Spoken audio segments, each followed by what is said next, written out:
ભગવાનનો આશરો એવો મજબૂત હોય પોલ વિનાનો. એટલે સ્વામી કે અચળ આશ્રય ઉર્માં પ્રભુ પ્રગટનો પ્રમાણ, પરમાત્મા જે પ્રગટ બિરાજે છે એનો અંતરાત્મામાં એવો અચળ એટલે ક્યારે ચળાવીમાં ન થાય અને પોલ વિનાનો મજબૂત.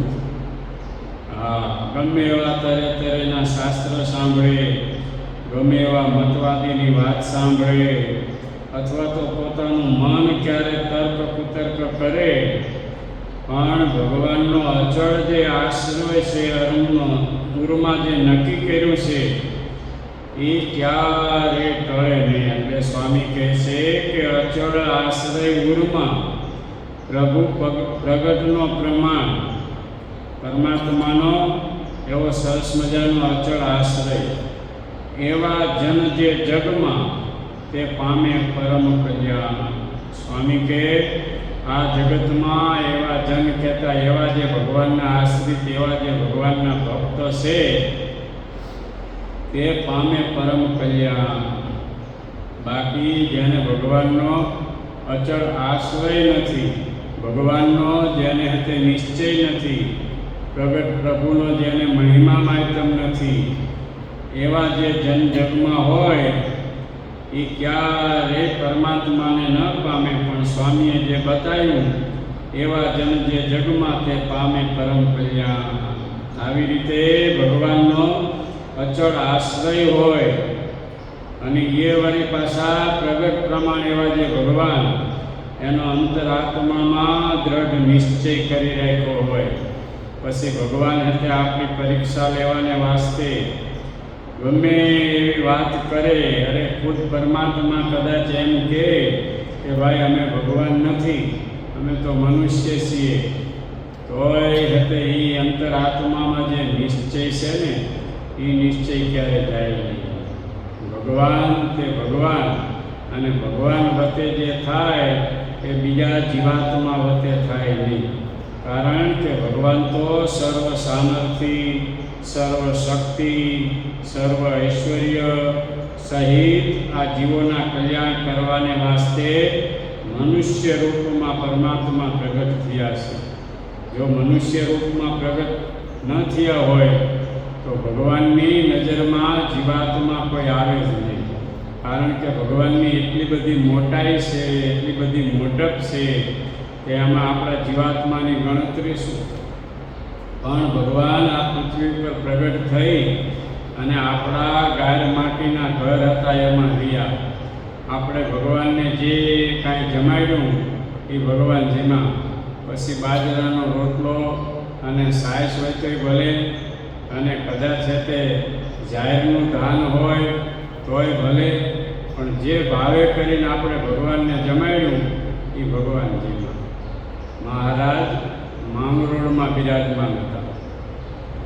પછી કાયમના માટે ત્યાં સદાવ્રત ચાલતું. તો એ સદાવ્રતમાં એક બેન કાયમના માટે અનાજ લેવા આવે. અનાજ લેવા આવે એટલે એને એમ થયું કાંઈ ભગવાન આવ્યા છે, એના ભગવાન આગળ બધાય જાય છે ભગવાનની વાતો સાંભળવા, દર્શન કરવા. તો મને અવસર મળ્યો છે તો લાઈને જવું દર્શન કરવા, ભગવાનની વાત સાંભળવા. એટલે ભગવાન પોતે બિરાજમાન છે ત્યાં એક બેન એવા ભાવથી પરમાત્મા માટે સરસ મજાનો થાળ કરી લાવ્યો. ત્યારે આ બેનને એવો સંકલ્પ થયો કે આ બેન કેવો સરસ મજાનો ભગવાનને અર્થે થાળ કરી લાવ્યા છે, પણ મને તો અત્યારે પરમાત્માએ કાંઈ આપ્યું નથી, અને હું જે ખાઉં છું એ સદાવ્રતમાંથી ખોરી જાહેર લાવું છું, એને ભેળી નાખું છું, અને ગામમાંથી ખાટી સાસ લાવી અને ધાન છે ને ખાટી સાસમાં પલાળી નાખું, અને સવારે મેલપા ચપટીક મીઠું નાખી અને જમી લઉં છું. આવી મારી સ્થિતિ છે. હવે ભગવાને મને આપ્યું નથી, નહીંતર હું એ ભગવાન માટે એને થાળ કરી લાવું. પણ મારા પૂર્વજન્મના કાંઈક એવા પાપ હશે કે પરમાત્મા અત્યારે પ્રગટ મળ્યા પણ પરમાત્માને કંઈ અર્પણ કરાયું નહીં. એના અંતરાત્મામાં ખૂબ અફસોસ થવા લાગ્યો. ખૂબ હેતે પોતાને આમ દુઃખ થયું. રાત્રે સૂતા તો નીંદર ન આવે. ભગવાન છે ને એ હંમેશા ભક્તના હિતને વાસ્તે એના જે કાંઈ સંકલ્પ હોય ને એને પૂર્ણ કરતા હોય. તો મહારાજ સવારમાં જાગી નાહી ધોઈ અને સીધા બેનના ઘેર ગયા હોય. હવે ઘર એનું કેવું હતું? કૂબો હતો ઘાસનો. એ કૂબાનો બહાર hatte ખાટલો ફાટલો તૂટ્યો હતો, એના ઉપર જઈને મહારાજ બેઠા. બેન, આજ તો મને ભૂખ લાગી છે ને હજી અહીંયા બ્રહ્મચારીએ સવારમાં કાંઈ થાળ કર્યા નથી, માટે તમારે ત્યાં જે તૈયાર હોય ને મને આપો. ત્યારે કીધું કે પ્રભુ, મારી પાસે જે છે ને તમને અપાય એવું નથી, પણ મહારાજ કે જે હોય એ આપો. શું છે બોલો? તો કે સદાવ્રતમાંથી ખોરી જાહેર લાવું છે, એ જાહેરને ભેળી નાખું છું, અને એ જાહેર ભેળી રાતે ખાટી સાસ હોય ને એમાં પલાળી દઉં છું, અને મલપા સવારે ચપટીક મીઠું નાખી અને આજ બપોરે કાલ બપોરે ખાવું છું. મહારાજ મહારાજ કે અમને એ આપો, ચાલશે. અરે પ્રભુ, તમે ખાલી મોઢા આગળ લઈ જઈશો ને તોય બદબુ આવશે, વાસ આવશે, એવું ધાન છે, તમને ન અપાય. મહારાજ કે ના, અમારે તો આજ દેવું છે. પછી માટીનું વાસણ હતું રામપાત્ર નાનું, એમાં સાથે 2 કોરિયા મહારાજને જાહેરનું ધાન આપ્યું. અને મહારાજ એટલે બસ ભાવથી આરોપતા ગયા. એ ભગવાને 2 કોરિયા જાહેરનું ધાન આરોગ્યું. પછી મહારાજે સંકલ્પ કર્યો કે આ બેને જે અમને જમાડ્યા એના વડે કરીને આખી પૃથ્વીના જે કોઈ જીવ હોય બધાએ તૃપ્ત થઈ જાય. બધાને અમીના ઓટકાર આવવા લાગ્યા, બધાએ તૃપ્ત થઈ ગયા. પછી મહારાજ કે હવે આ જે અમને જમાડ્યા એનું જે પુણ્ય છે ને એ પુણ્ય બધું આ બેનને મળે. વિચાર કરો, ભગવાન કેવા દયાળુ છે, કેટલા કૃપાળુ છે. તો મહારાજે તો આ સંકલ્પ કર્યો ને એમ કરતા જ ભાઈ પરમાત્માની કૃપા થઈ. તો બેનના દિવસ એવા વરી ગયા, એ ભગવાનની દયાથી અન્ન વસ્ત્ર કાયમના માટે સરસ મજાને મળતા થઈ ગયા. એમ ભગવાનને અર્થે, ભગવાનના સંતને અર્થે, ભગવાનના ભક્તને અર્થે આપણો કણિકો કામ આવી જાય એટલે જે કાંઈ આપણે આપ્યું હોય ને એનું અનંત ગણું કરીને ભગવાન આપે. એમાં જરાય શંકા નથી. પણ જ્યારે આપીએ ત્યારે અંતરાત્માનો આપણો શુદ્ધ અને સાચો ભાવ હોવો જોઈએ. ભાવ વગરનું ભોજન પરમાત્મા સ્વીકારતા નથી. પરમાત્મા જ્યારે વેષ્ટિ કરવા ગયા કૌરવ સાથે ત્યારે તે ત્યાં 56 ભોગ તૈયાર કર્યા હતા, પણ છતાંય પરમાત્મા એ 56 ભોગ જમવા ન રહ્યા અને વિદુરજીને ઘેર આવ્યા તો વિદુરજી તો લોટ માગવા ગયા હતા ગામમાં ભિક્ષાવૃત્તિ કરવા. ઘરનું દ્વાર ખખડાયું, આ વિદુરાણી હતા એને ખોલ્યું. ઓ પ્રભુ તમે? તો કે ભૂખ લાગી છે, જે હોય મને જમાડો. પ્રભુ પણ કહે તો માગવા ગયા છે, હમણાં આવે લોટ લઈ, પછી એમાંથી સાથે રોટલો ભરીને તમને જમાડો. તો ભગવાન કે ના, ત્યાં લગી રહેવાય એવું નથી, માટે જે હાજર હોય એમને જમાડો. તો કે ઘરમાં કેળા છે, તો કે ચાલશે. એની કેળાની લૂમ લાવીને પરમાત્મા પડખે બેસી ગયા. હવે આમ એટલા બધા ભાવ વિભોર થઈ ગયા કે પોતાના શરીરનું ભાન પણ ભૂલી ગયા. કારણ કે પરમાત્મા જ મારા આંગણે આવ્યા અને સામેથી આવ્યા, અને વળી પરમાત્માએ સામેથી આવી જમવાનું માગ્યું. એટલે મારા આવો ભાગ્ય છે, મારા આવો ભાગ્ય છે. અતિશય પોતે એના આનંદમાં આવી ગયા ને ફૂલ આમ ગરકાવ થઈ ગયા.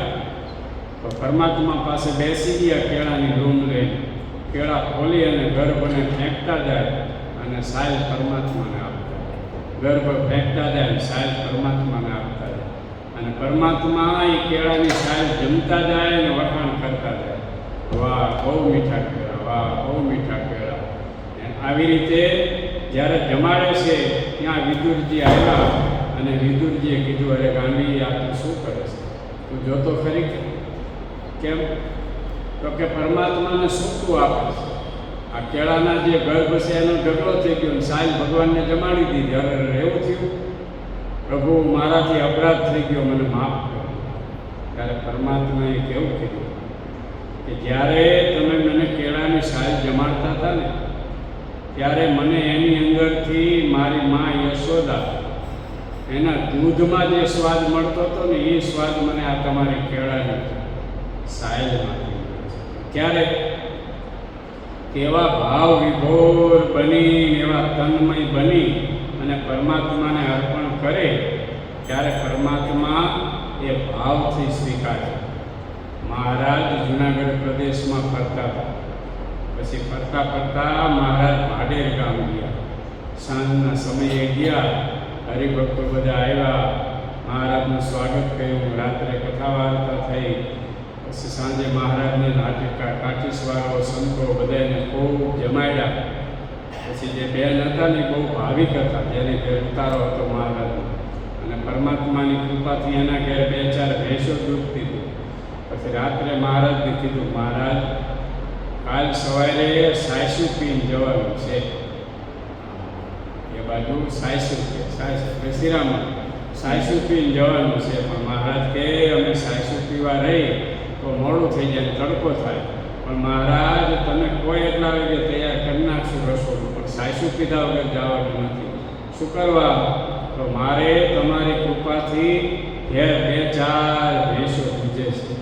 એટલે મને કાયમના માટે એવો સંકલ્પ થતો કે પરમાત્મા જો આ બાજુ આવે અને આ ભેંસોનું દૂધ જો પરમાત્મા જમે ને, તો મારા આંગણે આવેલો જીવ છે ને એનો ઉદ્ધાર થાય, એનું સારું થાય. આવા સંકલ્પથી મહારાજ કાયમના માટે યાદ કરું છું. માટે સવારે તમે કોઈ એટલા વાગે તૈયાર કરીએ, પણ સાયસુ પીધા વગર જવાય છે ને. મહારાજ કે કાંઈ વાંધો નહીં, ખટકો રાખીને વહેલા તૈયાર કરજો. આજુબાજુમાં બીજા બહેનો હતા એને કહી દીધું કે સવારે જરા મદદ કરવા આવજો. બાજરાના રોટલા અને એ સરસ મજાનું શાક અને સરસ મજાના તાંસળી ભરી ભરી સાકર નાખી અને બધાને દૂધ પાઈશું. એટલે સવારમાં બહેનો આવ્યા, નહીં ધોઈ પવિત્ર થઈને બધી રસોઈ કરવા લાગ્યા. આ બાજુ બધાએ તૈયાર થયા, ત્યાં રસોઈ તૈયાર થઈ ગઈ, ભેંસો ધોવાઈ ગઈ અને મહારાજને જમવા બેસાડ્યા. અને બધાએ જે કોઈ સ્વારો આવ્યા હતા, ભક્તો સંતો, એ બધાની પંક્તિ કરી. અને બેન એટલા બધા ભાવ વિભોર થઈ ગયા, એટલા બધા ભાવ વિભોર થઈ ગયા ને કે પોતાના શરીરનું ભાન પણ ભૂલી ગયા. અને પહેલાંના સમયમાં આ લાઇટના સાધનો નહીં, ઘર હોય, ઓરડા હોય તો એમાં છે જંદારા જેવું હોય, એટલે ભેંસો ધોઈ અને એ દૂધના દોણા મૂક્યા હતા, એની બાજુમાં સાસનું દોણું, અને એ 2 દીની ખાટી. એ ખબર ના રહી, અને જે દૂધના બદલે સાસનું દોણું હતું એમાંથી તે મોટી જબર કહારી ભરી અને મહારાજે મૂકી. એટલે ભગવાન છે તો અંતર્યામી છે, એટલે ભગવાને તે બીજું બાજુમાં પીરસેલું હતું ને ભોજન, એને પછી જઈમાં પહેલાં જેવી તહારી મૂકી એટલે તરત જ એ તહારી ઉપાડી અને સીધી પી. મહારાજ કે આ તમારી ભેંસુના દૂધનો સ્વાદ બહુ આતો દૂધ મીઠું છે, આવો દૂધનો સ્વાદ તો અમારી મા ભક્તિ એનું અમે સ્તનપાન કરતા ને તેથી અમને નથી આવ્યો, એવું આ દૂધ છે, બહુ સારું. વળી પાછા ગયા હતા, વળી પાછું એ જ માટલું હાથમાં આવ્યું, વળી પાછા લાવીને મહારાજ કહારી ભરતી. 3 કહારી ખાટી સાસ મહારાજને પડી. અને પછી hatte જ્યારે શરીરનું સહેજ ભાન આવ્યું ત્યારે એમ થયું મેં તો મહારાજને સાસ કહી દીધી. મહારાજ પણ બોલ્યા નહીં. પછી મહારાજ આગળ જઈને રડવા લાગ્યા, મહારાજ મારી ભૂલ થઈ ગઈ, મને માફ કરજો દયાળુ. અતિશય ભાવ વિભોર થઈ ગઈ, મને ખ્યાલ ન રહ્યો દૂધના માટલા પડખે આ સાસનું પડ્યું હતું ને એ 2 દીની ખાટી હતી, અને તમને 3 કહારી સાસ કહી દીધી તોય તમે બોલ્યા. ત્યારે મહારાજ કહે છે કે મને આમાં દૂધનો જ સ્વાદ આવ્યો છે, સાસનો સ્વાદ આવ્યો જ નથી. ના મહારાજ, હવે હું દૂધ લાવું ને એમાં દરેલી સાકર નાખું અને એ કહારી તમે પીશો તો મને અંતરમાં શાંતિ થશે, નહીંતર મારા અંતર આત્મામાં શાંતિ નહીં થાય. અને હું જીવીશ ત્યાં લગી મને એમ થાય છે કે મેં મહારાજને ખાટી સાસ કહી, મેં મહારાજને ખાટી સાસ કહી. મહારાજ કે લાવો આવો તમારો ભાવ છે. પછી ઘરમાં જઈ અને દૂધની કહારી ભરી એમાં દરેલી સાકર લાવી અને મહારાજને આપી. મહારાજે પછી દૂધપાન કર્યું અને બધાએ કાઠીશ્વારો હતા, સંતો હતા, એ બધાને જમાડ્યા અને પછી મહારાજ ત્યાંથી એમ ભાવ વગરનું મહારાજ કે કોઈ ભોજન લાવે ને તોય અમને ભાવે નહીં. ભાવે કરીને જે ભગવાનને અર્પણ કરે એ પરમાત્મા સ્વીકારે. ગુરુ નાનક એટલે જે કોઈ આપણે આ શીખ લોકો કહેવાય ને સરદારજી, એના ગુરુ નાનક થઈ ગયા, બહુ મહાન હતા. પછી જ્યારે એ ગુરુનો જન્મદિવસ આવ્યો એટલે એમના શિષ્યો બધા ચારે બાજુથી આવવા લાગ્યા. ચારે બાજુથી આવે તો કોઈ મીઠાઈ લાવે, કોઈ સૂકા મેવા લાવે, કોઈ ફળ લાવે, જેની જે શક્તિ જે શ્રદ્ધા એ પ્રમાણે લાવવા માંડ્યા. ત્યાં તમે જુઓ તો મોટું વણકોટ જેવું કરીને એટલી બધી મીઠાઈ ને એટલા બધા હતા સૂકા મેવા ફળ ફળાદીના ચારે બાજુ. એક એમનો ગરીબ સેવક હતો, ભક્ત. એ વિચાર કરવા લાગ્યો કે આ બધાએ ગુરુ નાનકને રાજી કરવાને વાસ્તે કોઈ પેંડા, કોઈ ભેંસું, કોઈ મોહનથાળ, કોઈ મગજ, અલગ અલગ પ્રકારની મીઠાઈ લઈ જાય છે, કોઈ અલગ અલગ પ્રકારના વ્યંજન કરતા સબ્જી લઈ જાય છે, કોઈ દૂધપાક લઈ જાય છે, બાસુંદી લઈ જાય છે, શ્રીખંડ લઈ જાય છે, સૂકા મેવા લઈ જાય છે, ફળ ફળાદી લઈ જાય છે. પણ મારી ઉપર ગુરુ નાનકની કૃપા થોડી ઓછી હશે ને, એટલે મને પ્રભુએ આવો નિર્ધન રાખ્યો છે. મને જો ભગવાને આપ્યું હોત ને તો હું આમની સાથે કાંઈક લઈને જાત. પણ એમના ઘરના ધર્મપત્ની હતા ને, બહુ ડાયા અને સુશીલ હતા. ત્યારે એને કીધું, કેમ પતિદેવ આજ ઉદાસ છો? તો કે આજ ગુરુની જન્મ જયંતિ છે અને બધાએ ગુરુ વાસ્તે મીઠાઈ, સૂકા મેવા, ફળ ફળાદી લઈ જાય છે, પણ આપણી પાસે કાંઈ નથી. ગુરુને અર્પણ કરવું છે પણ શું કરવું છે? તો કે આપણને જે આપ્યું છે એ આપણે ભાવથી ગુરુને અર્પણ કરીએ એટલે સહર્ષ સ્વીકારે. આમાં તો ભાવની જરૂર છે. તો કે શું? તો કે આપણી પાસે આ બાજરી છે, એ બાજરીનો રોટલો એક તમને બનાવી દો અને એ રોટલો લઈ માટીનું વાસણ ને જેવું તેવું ફાટલું તૂટલું માથે ઢાંકવાનું લુગડું એ ઢાંકી અને લઈને ચાલતા થયા. વળી પાછો વિચાર આવે કે આવું કંઈ ગુરુને અર્પણ કરાય. આવા બધા મેવા મીઠાઈ પરમાત્માની પાસે પડ્યું હોય ગુરુદેવ પાસે, અને હું આપું તો મારી મસ્કરી થાય, હાંસી થાય, માટે નથી જવું. ભાઈ વળી પાછો વિચાર કરે, વળી પાછો 2 ડગલા હાલે, 2 ડગલા પાછો પડે. એમ કરતાં કરતાં મન આવે લડાઈ લીધી સભા આગળ પહોંચી, હજારો સેવકો બધાય. ત્યારે ગુરુ નાનકે જોયું એટલે કીધું, ભાઈ ઓલા ભાઈ જે થાળ લઈને આવે છે ભગત, એને આવવા દો નજીક. એટલે જેવા આવ્યા એટલે ગુરુ નાનક અધીરા પડી ગયા. પોતે જે સિંહાસન ઉપર બેઠા હતા ત્યાંથી ઊભા થઈ દોડીને સામે ઓલા ભક્તના હાથમાં જે બાજરીનો રોટલો હતો ને માટીના વાસણમાં, એ લઈ અને પોતે પોતાના સિંહાસન ઉપર બેસી ગયા. અને એ લોકો રોટલો જમવા લાગ્યા એવા ભાવથી. અને આમ સરસ મજાના આંખમાંથી આંસુ પડતા જાય અને એવા ભાવથી એવા પ્રેમથી બાજરીનો રોટલો આરોપતા જાય. ત્યારે બાજુમાં એક શિષ્ય હતા, એને કીધું કે ગુરુ મહારાજ, નકરો તમે આ બાજરીનો રોટલો ખાઓ છો તો અહીંયા દૂધ પડ્યું છે, શ્રીખંડ છે, દૂધપાક છે, ઘણા બધા પકવાન છે, તો સાથે થોડુંક દૂધ પણ જમો ને બાજરીના રોટલા સાથે. ત્યારે ગુરુ મહારાજે એમ કીધું કે હું નકરો બાજરીનો રોટલો નથી જમતો, એની સાથે દૂધ હોત જમું છું, પણ કે દૂધ તો ક્યાંય એમને આમ દેખાતું નથી, દ્રષ્ટિમાન થતું નથી.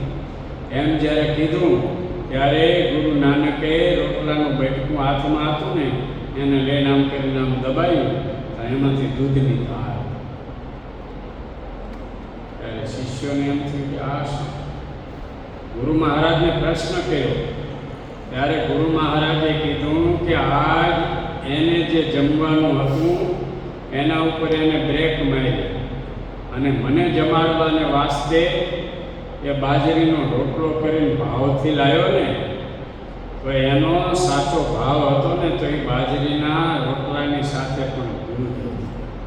એમ જ્યારે પરમાત્માને આપણે એવા ભાવથી અર્પણ કરીએ ને ત્યારે પરમાત્મા એવી જ રીતે સ્વીકારે છે. પણ આપણે હતે હાવ નમાલા મનથી હતે ભગવાનને હવે સંતોએ કીધું શું થાય, આપવું પડે, ના પડાય નહીં, કાયમ આપણે જવું, કાયમ હતે ભગવાનની વાતો સાંભળવી, ન આપી તો સારું જરા કામ લાગે તો એ ન ભાવ. પણ જ્યારે ભાવથી પરમાત્માને અર્પણ કરવામાં આવે ત્યારે પરમાત્મા એવા ભાવથી જ એ સ્વીકારે. અને એ સ્વીકાર્યા પછી પરમાત્મા છે ને ખઈ અને રાજી ન થાય, પણ પરમાત્મા દઈ અને રાજી. એવા તો આપણા સત્સંગમાં ઘણા બધા ઇતિહાસો છે કે ભક્તના પ્રારબ્ધને પરમાત્માએ ફેરવી નાખ્યા છે. એવા કેટલાય દાખલાઓ આપણા સંપ્રદાયના પુસ્તકોમાં લખાયેલા છે. એમ ભક્તો, જ્યારે આપણે આપણા જીવનની અંદર પરમાત્માએ જે કાંઈ આપણને આપ્યું હોય ને એ પરમાત્માને જ્યારે આપણે અર્પણ કરીએ ને ત્યારે એવા શુદ્ધ ભાવથી એવા મનથી અર્પણ કરીએ એટલે પરમાત્મા એ સ્વીકારે. અને સ્વીકાર્યા પછી એનું અનંત ગણું કરી અને પરમાત્મા આપે.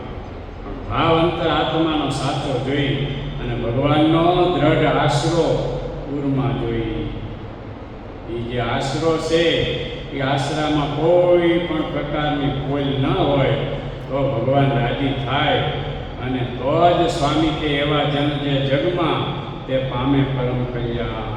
એવા જગતમાં જે જીવાત્મા હોય એ ચોક્કસ પરમ કલ્યાણને પામે, એના કલ્યાણનું કાચું રહે નહીં. કારણ કે ભગવાન મેળા પછી ભક્તો એને તો આમ એટલો બધો પાવર હોય ને એટલો બધો કેપ હોય. ગુણાતીતાનંદ સ્વામીએ વાતોમાં લખ્યું, સ્વામી કે કોઈની પાસે 100 રૂપિયા હોય ને તો શેર દારૂ પીવે જેટલો કેપ ચડે એટલો એને ચડે. વિચાર કરો, 100 રૂપિયા. જેની પાસે કંઈ ગણતરી જ ન હોય એટલા હોય એને કેટલો કેપ ચડે. પણ જ્યારે અંતર આત્મામાં એવો વિચાર કરે કે આ જે કાંઈ મને મળ્યું છે ને એ પરમાત્માએ મને સુપાત્ર જાણી, કોઈ ભગવાનના સંત, કોઈ ગરીબ ગાય માતા, કોઈ પણની મારાથી કાંઈક સેવા થઈ છે ને એ સેવાનું ફળ ભગવાને મને આપ્યું છે. તો હવે આપ્યું જ છે તો હવે મારા હાથે કરીને એને એવું સરસ મજાનું વાવું ને એવું સરસ મજાનું વાવવું ને કે આ ક્યારેય તૂટે જ. એટલે સ્વામીએ બોડીમાં ગાયું કે ખર્ચું ન ખૂટે અને ચોર ન લૂટે, દામની પેટે કાંઠે બાંધ્યું ન છૂટે. આ ધન છે ને દિવસે દિવસે દિવસે પછી વધતું જ જાય, વધતું જ જાય. પણ એવો મહિમા ને એવો ભાવ હોય ત્યારે એ કાર્ય થાય. એટલે સ્વામી આગળ બતાવે, જ્યારે પોતના તારે પાષાણની, તારે કાષ્ટ તરણકા તુંબડા. શું સ્વામીએ કીધું? પોત, પોત કહેતા વાહણ થાય, તોરણ કહેતા સૂકું ઘાસ થાય. જ્યારે પોતના તારે પાષાણને, પોત કહેતા વાહણ છે, એ પાણા જે ભરી દે એને જો તારે નહીં તો સ્વામી કે શું કામ? તારે કાષ્ટ તરણ કા તુંબડા, કા કાષ્ટને તારે અને કા તોરણ કહેતા ઘાસ અને તુંબડા એને તારે તો સ્વામી શું કહે? નિષ્કુળાનંદે નાવના વખાણ કેમ થાય વડા? તો સ્વામી કે નાવના વખાણ ન થાય. નાવ છે, વાહન છે, એ તો એની અંદર ગમે એવા પથરા ભર્યા હોય ને તો એને તારી દે. એટલે અહીંયા સ્વામીનો કહેવાનો ભાવ એવો છે, જ્યારે પોતના તારે પાષાણને તારે કાષ્ટ તરણકા તુંબડા, નિષ્કુળાનંદે નાવના વખાણ કેમ થાય વડા. એમ જ્યારે ભગવાનનો આશ્રય કરે અને પથ્થર જેવો જીવ હોય, કોઈ પાપી જેવો જીવાત્મા હોય અને એને જો ભગવાન ન તારે ને તો પછી ભગવાન આ પૃથ્વી ઉપર આયા ન આયા કહેવાય. એવા કેટલા બધા દાખલાઓ આપણે વાંચીએ, વિચારીએ ત્યારે આપણને એમ થાય કૃષ્ણ અવતારમાં ભગવાને કેટલાય જીવોને તાર્યા. રામચંદ્ર ભગવાન જ્યારે પ્રગટ થયા ત્યારે કેટલાય જીવોને તાર્યા, કેટલાય અધમનો ઉદ્ધાર કર્યો. એમ સ્વામિનારાયણ ભગવાન જ્યારે પ્રગટ થયા ત્યારે મહારાજે પણ એવા એવા અધમ જીવાત્માઓ હતા એને તાર્યા. મહારાજ લોયા પધાર્યા હતા. પછી લોયા એ ગામના પાદરમાં પાતાળીઓ કૂવો છે. પહેલાં પાણીની બહુ તકલીફ હતી, મુશ્કેલી હતી કે પાણી ક્યાંય મળે જ નહીં. સુરાખાચરે મહારાજને કીધું, મહારાજ માણસો તો ગમે ત્યાંથી પાણી લાવે પણ આ ઢોરનું શું થાય, પશુનું શું થાય, માટે કાંઈ દયા કરો. તો મહારાજ કાંઈ તમારું પાદરમાં ખેતર છે, અહીંયા કૂવો કરો, પાણી થાય છે. પણ મહારાજ અહીંયા તો હાથ ગાળીને તો ગાળો પાણો આવે, અહીંયા પાણી થાય નહીં. અરે મહારાજ કે જોવો તો ખરા. તો કે મહારાજ થોડો કૂવો તો ગાળેલો છે. પછી મહારાજ કે હાલો ત્યાં જઈએ. પછી મહારાજ ત્યાં આવ્યા અને કૂવા મૂક્યા. લાવો કોઈસ લઈને મહારાજ આમ એક પોચો મારીને આવડો પાણો કાઢ્યો, અંદરથી પાણી છૂટ્યું. પતાળ્યો કૂવો કહેવાય. પાણી ત્યારે ફૂટે ગયું. પછી મહારાજ જ્યારે આવે ત્યારે ત્યાં આંબલીનું ઝાડ હતું, લીમડાના ઝાડ, અહીંયા મહારાજ સભા કરી. પછી સુરા ખાતરે અહીંયા પિયાવો બનાવ્યો હતો ગામના ઢોરાઓને પાવા માટે. એટલે ગામના માણસો બધા હતા, કોઈ ગાયો, ભેંસો, બળદ બધું લઈને પાવા આવે. એમાં એક કણબી પટેલ પાવા આવ્યો. મહારાજ બધા સભા કરીને બેઠા. પછી મહારાજને એને પ્રશ્ન કર્યો કે હે સ્વામિનારાયણ, તમે આ બધા કાઠીનું કલ્યાણ કરશો કે? મહારાજ કે તમને કેમ લાગે?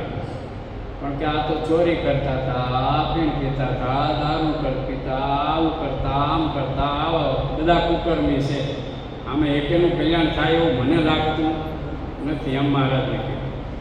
પછી મહારાજે એને કીધું કે આ તમારા હાથમાં શું છે? તો કે મારા હાથમાં આ પરોણો.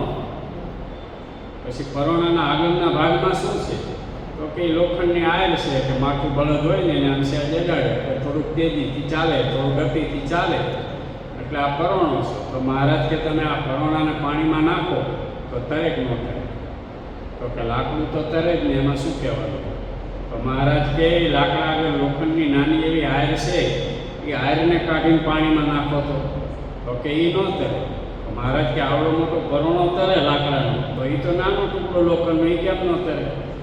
તો કે લોખંડનો સ્વભાવ છે ને બુડવાનો છે, અને લાકડાનો સ્વભાવ છે ને તારવાનો, કરવાનો છે. તો મહારાજ કે આ બધા બેઠા ને બધા લોખંડ જેવા જીવાત્મા છે, પણ અમારા સંતો બધા છે ને કાષ્ટ રૂપ છે, લાકડા રૂપ છે.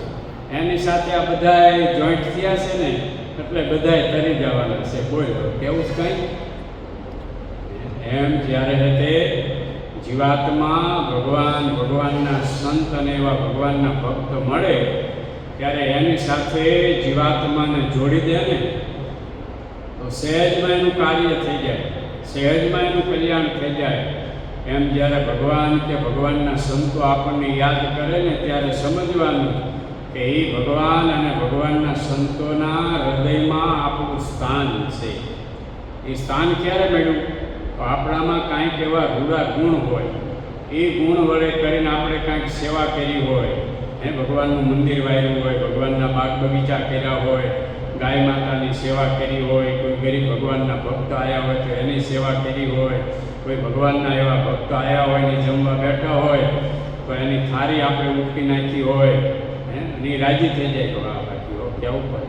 સ્વામીએ છોકરાઓને રાખ્યા છે, છોકરાઓ બધા સંસ્કારી છે, એવું બધું જ્યારે જોવાની રાજીપો થઈ જાય તો તમે ગમે એટલા રૂપિયા ખર્ચો ને કોઈ વસ્તુ પ્રાપ્ત ન થાય, એ એકલામાં થઈ જાય, સહેજમાં કાર્ય એનું પૂર્ણ થઈ જાય. મહારાજ હતે વડતાલ પધાર, પછી મહારાજ વડતાલ ગયા એટલે એક છોકરો હતો ભાવિક ઓરી હરિભક્ત. પછી એને સંકલ્પ કર્યો કે મારે અહીં ગોમતીજીના કિનારા ઉપર થોડીક જમીન લઈને વાળો કરવો છે. એને વાળો કર્યો, એમાં ચીબડા વાવ્યા, કાકડી વાવી, એવું બધું નોખું બધું વાવ્યું એને જાય જાતનું બધું. પછી અત્યારે રોજ સવાર પડે ને આ મેલાને હાથ ફેરવે, જોવે, પાણી પાય, ખાતર ને એનું નિંદામણ ને કર્યા કરે. એમ કરતાં કરતાં ચીબડાનો વેલો હતો ને એમાં સરસ મજાના 2 ચીબડા. એટલે એને સંકલ્પ કર્યો કે આ ચીબડું છે ને સ્વામિનારાયણ ભગવાન જ્યારે અહીંયા આવે ને ત્યારે મારે ભગવાનનું જમાડવું, અને આ ચીબડું જે રહ્યું ને એ મોટું થાય એટલે મારે મારા મામાને આપવું. આવો સંકલ્પ કરે. રાતે સૂઈ જાય, વળી સવારે જાગીને વળી પાછો જાય, વળી પાછો આખો દી નીનામણ ને એ ખાતરને પાણીને કર્યા કરે. એમ કરતાં કરતાં ચીબડા સરસ મજાના મોટા પાકા અસર થયા. તો એને એના મામાનો જે સંકલ્પ કરેલો હતો ને એ રાતે શિયાળી આવ્યું થઈ ગયું. ભગવાનનો સંકલ્પ કરીને જે રાખ્યું હતું એ રહી ગયું. અને ભાઈ બરાબર એનો જોગ ખાવાનો હશે ને આ મહારાજ હતે પધાર્યા વડતા, અને ગોમતીજીના કિનારે મહારાજ સભા ભરી બેઠા છે, સામે હરિભક્તો સંતો મેદની ખૂબ. એટલે એને વિચાર કર્યો કે ભગવાન આવ્યા છે અને ભગવાન માટેનું ચીબડું તૈયાર થઈ ગયું છે, માટે લાય લઈને જવું ભગવાનને આપીએ. એ ચીબડું વેલામાંથી તોડી ધોઈ અને હાથમાં લઈને હાલતો થયો. હાથમાં લઈને હાલતો થયો એટલે વળી પાછું એનું મન ના પાડે છે કે આવી રીતે કાંઈ વસ્તુ ભગવાનને અપાતી છે. પાછો હોય વળી પાછો જીવ કહે છે કે ના ભગવાન છે ને તો દયાળુ છે, આપણે ભાવથી ભગવાનને જે આપીને લઈ લઈએ. એ જીવની મનની આમ લડાઈ ચાલુ જ રહે. એમ કરતાં કરતાં મહારાજ નજીક પહોંચી ગયો. મહારાજે એના હાથમાંથી ચીબડું લઈ અને પછી મહારાજે બ્રહ્મચારી આને ધોઈ સુધારીને લાવો. એ બ્રહ્મચારીએ ધોઈને પછી સુધારી લાવ્યા. અને પછી મહારાજ સભા મધ્યે બેઠા ચીબડાની ચીર જમવા લાગ્યા. અને એક ચીબડામાંથી જેટલા હરિભક્તો સંતો હતા ને એ બધાને મહારાજે પ્રસાદી આપી. મહારાજ રાજી થઈ ગયા એના. પછી હતે વિહારીલાલજી મહારાજે હરિલીલામૃતમાં સરસ મજાની એની વ્યાખ્યા કરી કે કોટી અગ્નિ પ્રભુ પ્રસન્ન થાય, તે પ્રભુ પ્રસન્ન થયા એક ચીબડા માય.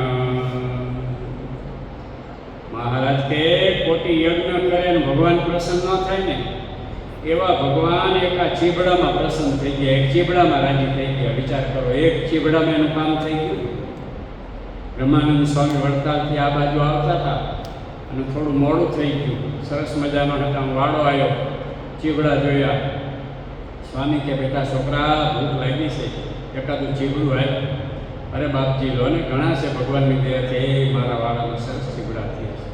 સ્વામીને ચીબડા જમાડ્યા એટલે સ્વામી કહે હવે તારો જ્યારે અંત વખત આવશે ને બેટા ત્યારે હું તને આ ચીબડું લઈ લેવા આવીશ, પણ મને યાદ કરજે મારું નામ બ્રહ્માનંદ છે.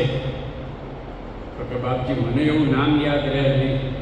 તો કે ન રહે તો કાંઈ નહીં, તારે એટલું યાદ રાખવાનું કે મારા વાળે એક મોટી ફાંદવાળા સાધુ આવ્યા, આટલું યાદ રાખજે. અંતકાળે આ ફાંદ યાદ કરી દેતા બસ. એટલું એને યાદ રાખ્યું. ત્યાં એટલે એનો સમય આવ્યો ને ત્યારે મહારાજને લઈ બ્રહ્માનંદ સ્વામી જીવડું લઈ અને એને તેડવા. તો વિચાર કરો, ભગવાન જ્યારે આ પૃથ્વી ઉપર પધારે છે ત્યારે જીવોના કલ્યાણ કરવાને વાસ્તે પધારે છે.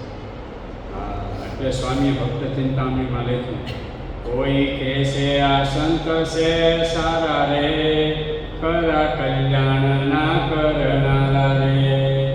કોઈ ભાવે કરી અન્ન દેશે રે, તે તો અક્ષરે વાસ લેશે રે. સ્વામી કે કાંઈ ન કરે ને ખાલી એટલું બોલે ને કે આ સંત છે સારા રે, તો કે ખરા કલ્યાણ ના કરનારા રે. દેવા લેવાની વાત તો બાજુ ઉપર. હા, એટલો ગુણ કોઈ રહેશે રે, અક્ષરે વાસ લેશે રે. આટલો જ ગુણ લે ને તો એનું કામ થઈ જાય. પણ આ જીવનો સ્વભાવ એવો છે ને, ગુણ ન સુધી, અવગુણ સુધી. બીજા એનામાં 99 ગુણ હોય, પણ એક સામાન્ય થોડોક એવો ગુણ હોય ને અવગુણ, તો એને ગાગા કરે. પણ બાપા એને એક બાજુ મૂકી દો અને એનામાં બીજા 99 ગુણ સમાયેલા છે, એને યાદ કરો ને. એને યાદ કરશો તો આપણામાં એવા ગુણ આવશે. હા, એવા રૂડા ગુણ આવશે તો ભગવાન આપણી ઉપર રાજી થશે, ભગવાનના સંતો રાજી થશે, ભગવાનના ભક્તો રાજી થશે. તો દિવસે દિવસે આપણામાં વૃદ્ધિ થતી જશે. પણ આપણે હતે અભાવને અવગુણ લે કરીએ તો મહારાજે તો વચનામૃતમાં એવું લખ્યું કે બહુ અભાવને અવગુણ લે એના જીવનો નાશ થઈ જાય. ત્યારે સંતોએ કીધું, મહારાજ જીવ છે તો અજર છે, અમર છે, કપાતો નથી, બળતો નથી, સેદાતો નથી, ભીનો થતો નથી, તો જીવનો નાશ કેમ?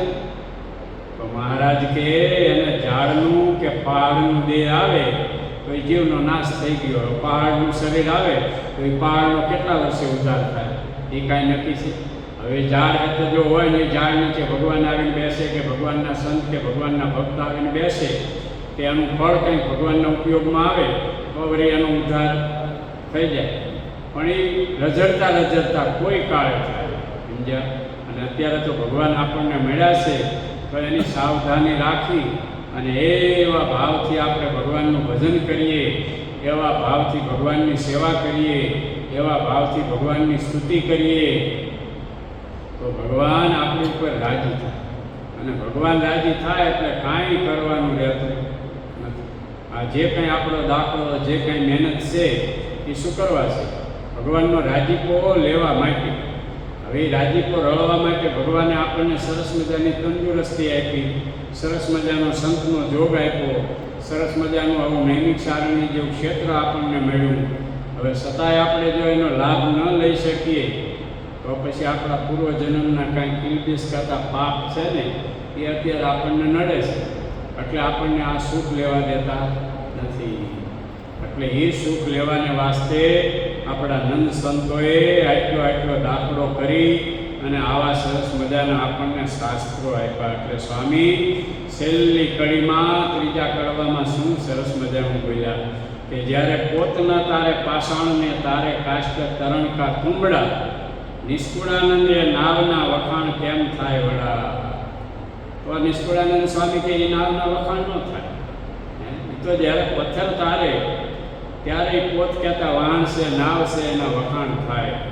એમ પરમાત્મા એવો પાપી જીવ હોય, પથ્થર જેવો હોય, અધમ હોય, પતિત હોય, બધી રીતે ભરપૂર હોય, પણ છતાંય જ્યારે ભગવાનના શરણે આવે અને કહે કે પ્રભુ તમે અધમ ઉદાહરણ છો તો હું અધમ છું, તમે પતિત પાવન છો તો હું પતિત છું, તમે શરણાગત વત્સલ છો તો હું તમારા શરણે આવ્યો છું. એમ જ્યારે જીવાત્મા પોકારીને પરમાત્મા પાસે આવે અને કહે અને એના જે કાંઈ ગુનાહ કે જે કાંઈ હોય પરમાત્મા આગળ બધાય જાહેર કરી દે તો પરમાત્મા એને સહેજમાં ઉગાડી લે. કેવી રીતે ઉગાડે? તો કે માખણનો પીંડો હોય, પછી એમાં હતે મુવાળો પડી ગયો હોય, વાળ પડી ગયો હોય, પછી આપણે માખણમાંથી આ મુવાળાને ખેંચવો હોય તો તકલીફ પડે, મુશ્કેલી પડે, બહુ દાખલો કરવો પડે. આમ કરીને આમ સહેજ કરો તો ખેંચે જાય. એવી રીતે પરમાત્મા એ માખણનો જેમ પીંડો હોય ને એમાંથી મુવાળો ખેંચે ને એમ એવો જીવાત્મા હોય ને આ જગતમાં બધી રીતે પૂર્ણ થયેલો, એને પરમાત્મા એવી રીતે ખેંચી લે અને પોતાનો શરણાગત વત્સલ બનાવે. ભગવાનનું મહિમા અને માધ્યમ સમજી અને ખૂબ ભજન કરવું, આ સ્વામીની કડીને એને યાદ રાખવી. હા, ભગવાન બહુ દયાળુ છે એમ સ્વામી ક્યારેક કંઈક ઠપકો આપે છે અને વળી ક્યાંક પાછું થોડુંક આપણને આશ્વાસન આપે. શું કરવા? સ્વામી કે જો નકરું હમણાં જો સાચું કહીશું ને તો આ જીવાતમાં બધા હિંમત હારી જાય છે. અને વળી પાછા સ્વામી હિંમત આપવાને વાસ્તે પાછા સ્વામી આવી રીતે કહે છે. સમજ્યા? હા, એ સંતો છે ને બહુ દયાળુ છે. આ જીવાત્માનું ગુરુ કેમ થાય, આ જીવાત્માનું સારું કેમ થાય, એના માટે આ પૃથ્વી ઉપર ભ્રમણ સતત કરી રહ્યા છે. એટલે સંતોને કાંઈ એના કલ્યાણમાં કાચું નથી. અને ભગવાનનો આશરો રાખીને કદાચ તે જંગલમાં બેઠા છે ને તોય ભગવાન એને હાથે રોટલી ત્યાં આપી આવશે, એને વસ્ત્ર જોતું હોય તો વસ્ત્ર આપી આવશે. કારણ કે ભગવાન છે ને એ વિશ્વંભર છે. વિશ્વંભરનું બિરુદ વિચારો, ખાવાની સી ખોટ જોને, અનળ પક્ષી આકાશે છે, મદજર ભર કે મોટા જોને.